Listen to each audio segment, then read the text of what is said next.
कल के बाजार पर क्या रखें खास स्ट्रैटेजी और बाजार के लिए अहम संकेत, समझते हैं अनिल जी से।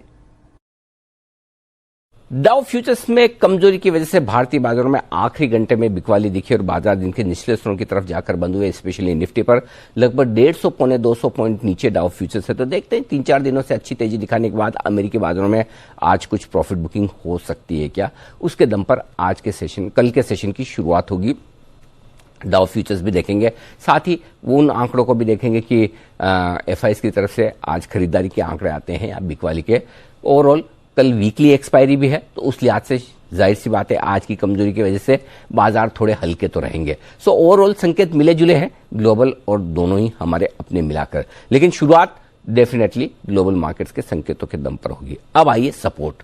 इमीडिएटली 18,050, 18,125 निफ्टी के लिए सपोर्ट रेंज है, और अगर नीचे गए तो 17,950 के आसपास तो बेहद बेहद मजबूत सपोर्ट है, और 18,000 के नीचे की क्लोजिंग होना थोड़ा मुश्किल दिखती है। उसके नीचे बंद होने पर ही बाजार का ट्रेंड थोड़ा सा डिस्टर्ब होगा। जहां तक बैंक निफ्टी का सवाल है, आज लाइफ टाइम हाई पर हम बंद हुए, तो बैंक निफ्टी के लिए 41,300 से 41,500 की रेंज बेहद बेहद मजबूत सपोर्ट है। एक बार 42,000 को पार करके टिके तो फिर बैंक निफ्टी और तेज दौड़ लगाता हुआ नजर आएगा। तो आई थिंक कल ग्लोबल संकेतों के साथ साथ हमारे लोकल अपने वायदा कारोबार की एक्सपायरी के संकेत, इन दोनों के चलते एक और उतार चढ़ाव से भरा सेशन रह सकता है। और ये उतार चढ़ाव स्टॉक स्पेसिफिक भी रहेगा, क्योंकि नतीजों का सीजन पूरे जोरों पर है, तो सेक्टर और स्टॉक से जुड़ा हुआ एक्शन आपको देखने को मिलेगा ही मिलेगा।